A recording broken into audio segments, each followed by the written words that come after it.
पिछली वीडियो में अपना एक्सरसाइज 13.1 कंप्लीट हो चुका है। अब अपन को एक्सरसाइज 13.2 स्टार्ट करना है, तो उससे पहले एक छोटा सा इंट्रोडक्शन मैं दूंगा इस वीडियो में आपको, जिसको लेके आप अगर इस पॉइंट्स को अच्छे से समझ जाओगे, जो पॉइंट्स मैं आपको बताने वाला हूँ, इन पॉइंट्स को अगर आप अच्छे से समझ जाते हो तो जो अगला एक्सरसाइज है एक्सरसाइज 13.2 वो सॉल्व करने में आपको कोई परेशानी नहीं आएगी, आप बहुत ईजिली सॉल्व कर सकते हो। तो ये जस्ट एक इंट्रोडक्शन वीडियो रहेगा जिसमें मैं डिस्कस करेंगे अपन की लॉस ऑफ एक्सपोनेंट्स क्या होते हैं। ठीक है, अब वर्डिंग्स पे टर्म्स पे जाने की ज़रूरत नहीं है। टेक्निकल टर्म है लॉस ऑफ एक्सपोनेंट। सिंपल यही है कि जो एक्सपोनेंट टर्म होते हैं उनका मल्टीप्लिकेशन या डिवीजन कैसे किया जाता है, बस आपको इतना ही ध्यान में रखना है। ठीक है, चलो व्हाइट बोर्ड की तरफ चलते हैं, मैं आपको एक्सप्लेन कर देता हूँ क्या कैसे होता है। देखो, जो टॉपिक हम डिस्कस करने वाले हैं वो है लॉस ऑफ एक्सपोनेंट्स। अब ये टेक्निकल टर्म है, इसके ऊपर ज़्यादा जाने की ज़रूरत नहीं है। बस अगर सिंपल लैंग्वेज में आपको समझना हो तो एक्सपोनेंट्स के कुछ लॉस हैं। ठीक है, अब मैथ्स में लॉस क्या होता है, सिर्फ प्लस माइनस इंटू ए डिवाइड, मैं आपको पहले बता चुका हूँ कि कोई भी प्रॉब्लम आप सॉल्व करोगे मैथ्स का तो सिर्फ चार ही चीज़ उसका बेस होता है, या तो प्लस करना होगा या माइनस या मल्टीप्लिकेशन या डिवीजन। तो ये जो लॉस है एक्सपोनेंट्स को लेके, ये मल्टीप्लिकेशन और डिवीजन के बारे में है। ठीक है, तो अब इसमें करना क्या है मैं आपको बता रहा हूँ। देखो, एक्सपोनेंट्स को लेके डिवीजन या मल्टीप्लिकेशन कैसे होता है यही हमको पढ़ना है।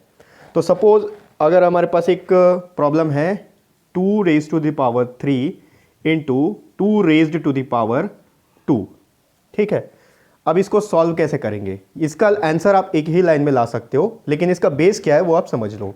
देखो, इसको आप लिख सकते हो 2 raised to the power को 3 लिखेंगे 2 इंटू 2 इंटू 2। ठीक है, मल्टीप्लीकेशन का साइन एज इट इज़ रहेगा और 2 का स्क्वायर 2 इंटू 2।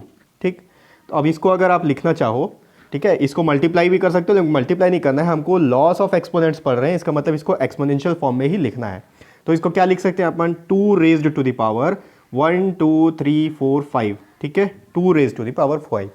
इसका मतलब जब कभी भी दो एक्सपोनेंशियल नंबर को मल्टीप्लाई करना हो और उनका बेस सेम हो तो उनके जो पावर होते हैं वो आपस में ऐड हो जाते हैं। कैसे, आप देख लो, यहाँ पर इसका बेस है 2, इसका पावर, दोनों का बेस 2 है। ठीक है, ये भी 2 बेस है, ये भी 2 बेस है, तो ये पावर को 3 + 2 अगर आप करते हो तो इसका पावर आ गया 3 + 2 5, जो हमारा आंसर आया। यही चीज़ मैं आपको बोल रहा हूँ कि आप एक ही लाइन में आंसर ला सकते हो। ये एक्सपांडेड फॉर्म है, ये ट्रेडिशनल फॉर्म है जिसको अपन ने पिछले एक्सरसाइज में अप्लाई किया था।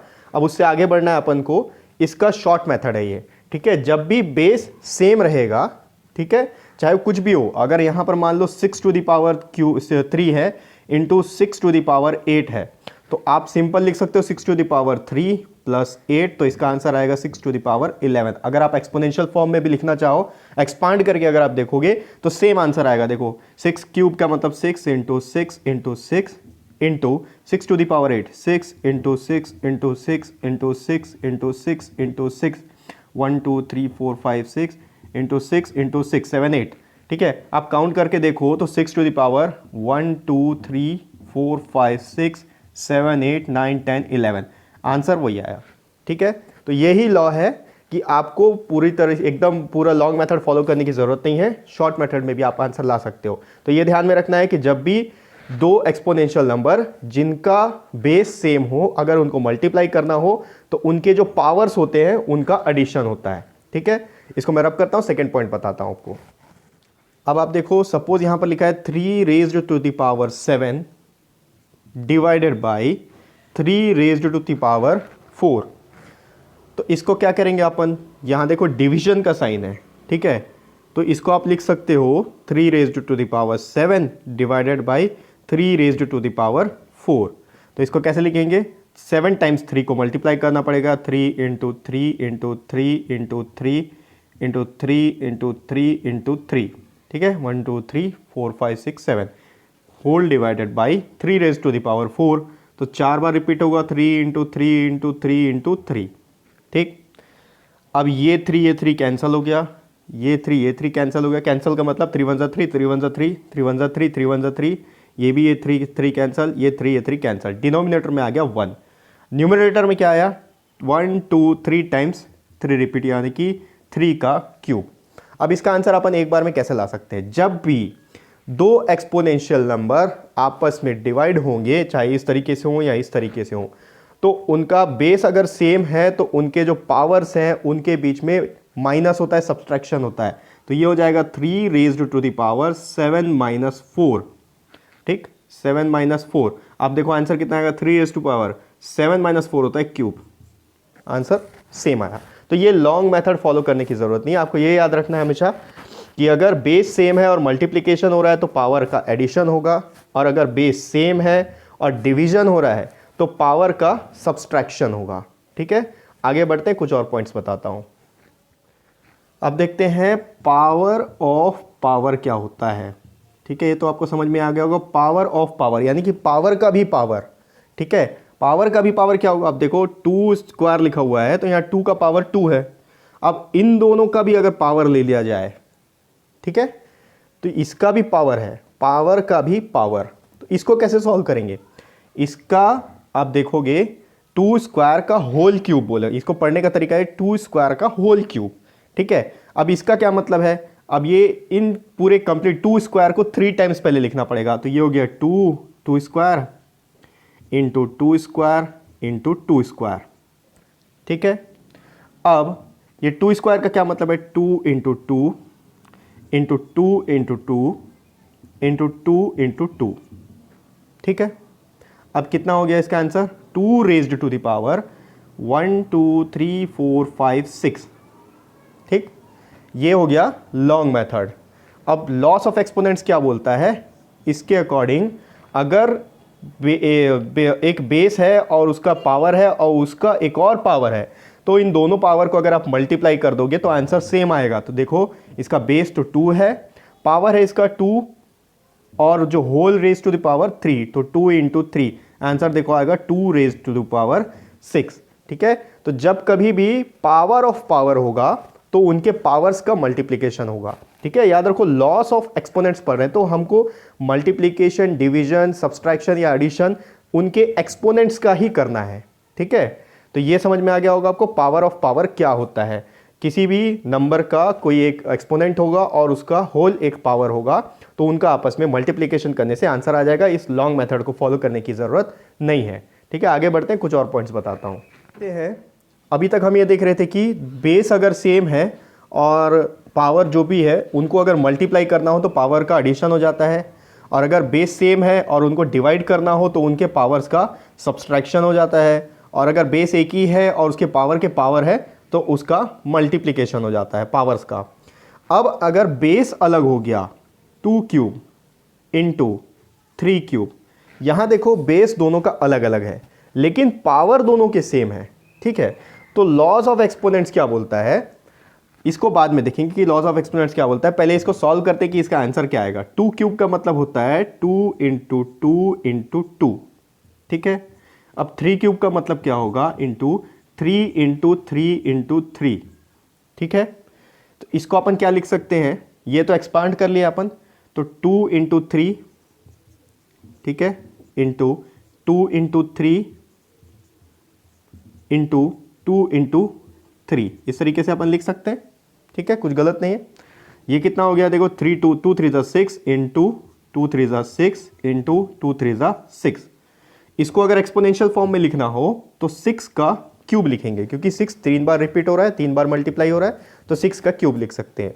अब लॉज ऑफ एक्सपोनेंट क्या बोलता है कि जब कभी भी पावर सेम हो और बेस अलग अलग हो तो आपको करना क्या है, सिर्फ उनके बेस का मल्टीप्लिकेशन कर देना है। तो देखो 2 3 6 और पावर को एज इट इज ऊपर में लिख देना है, आंसर सेम आएगा सिर्फ एक ही लाइन में। ठीक है, तो जो लॉस ऑफ एक्सपोनेंट्स है वो पूरे लॉन्ग प्रोसेस को शॉर्ट करने के लिए बनाया गया है। ठीक है, तो ये आपको समझ में आ गया होगा। बेस अगर अलग अलग है और पावर सेम है और उनके बीच में मल्टीप्लिकेशन हो रहा हो तो मल्टीप्लाई, आप बेस को मल्टीप्लाई करके पावर को एज इट इज लिख सकते हो। ठीक है, आगे बढ़ते हैं। अब अपन देखते हैं कि बेस अगर अलग अलग है, पावर सेम है और उनको डिवाइड किया जा रहा हो तो उसको कैसे लिख सकते हैं। यहां दिया है suppose 2 raised to the power 4 divided by 3 raised to the power 4। अगर यहां मल्टीप्लिकेशन करना होता तो हम 3 2 6 लिख के पावर 6 टू द पावर 4 लिख लेते। अब यहां पर डिवाइड करना है तो डिवाइड कर देंगे।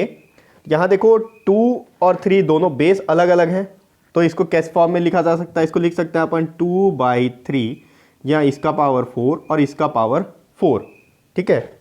इस तरीके से अपन लिख सकते हैं। अब इसको अगर एक्सपांड किया जाए तो देखो 2 इंटू 2 इंटू 2 इंटू 2, ठीक है, divided by 3 into 3 into 3 into 3, ठीक है। 2 4 बार, 3 4 बार। अब इसको कैसे लिख सकते हैं, देखो इसको लिख सकते हैं 2/3, एक एक को अपन अलग कर लिए, इंटू 2/3 इंटू 2/3 इंटू 2/3, ठीक है। 2/3 2/3 2/3 2/3 मल्टीप्लाई सब कर लिए। अब ये देखो 2/3 4 बार रिपीट हो रहा है, तो क्या 2/3 का होल टू द पावर 4 लिख सकते हैं अपन? बिल्कुल लिख सकते हैं। तो यहां पर क्या होगा जब कभी भी बेस अलग अलग हो, पावर सेम हो और उनको डिवाइड करना हो, तो लॉज ऑफ एक्सपोनेंट बोलता है कि आप उसको अंदर में 2/3 को एज इट इज लिख के दोनों के पावर को सेम बाहर ब्रैकेट के बाहर लिख सकते हो, ठीक है। तो अगर बेस सेम हो, बेस अलग अलग हो, पावर सेम हो और उनको डिवाइड करना हो तो जो बेस है उसको डिवीजन फॉर्म में लिख के, यानी कि फ्रैक्शनल नंबर लिख के आप उसके पावर को एज इट इज लिख सकते हो, आंसर सेम आएगा। इतने लंबा प्रोसेस या लॉन्ग प्रोसेस में आपको जाने की जरूरत नहीं है। अब देखते हैं अगर किसी का बेस सेम हो और एक्सपोनेंट भी सेम हो, suppose 3 raise to the power 5 है, ठीक है। इसको अगर डिवाइड किया जाए 3 रेज टू द पावर 5 से, तो इसका आंसर कितना आएगा? देखो 3 रेज टू द पावर 5 है, तो 3 इंटू 3 इंटू 3 इंटू 3, डिवाइड का साइन है तो अपन नीचे लिख लेते हैं 3 इंटू 3 इंटू 3 इंटू 3, ठीक है। क्या होगा यह? ये 3 कैंसिल, ये 3 कैंसिल, ये 3 कैंसिल, ये 3 कैंसिल, बच गया 1।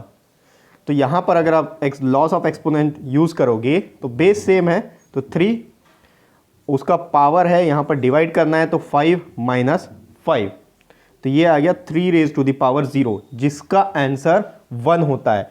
कहीं पे भी आपको किसी भी नंबर का, किसी भी नेचुरल नंबर का पावर अगर 0 मिले तो उसका आंसर 1 है। चाहे वो 10 टू द पावर 0 हो तो इसका आंसर 1 है, 100 टू द पावर 0 या 1000 टू द पावर 0 हो तो भी उसका आंसर 1 होगा। आंसर 1 कैसे होगा?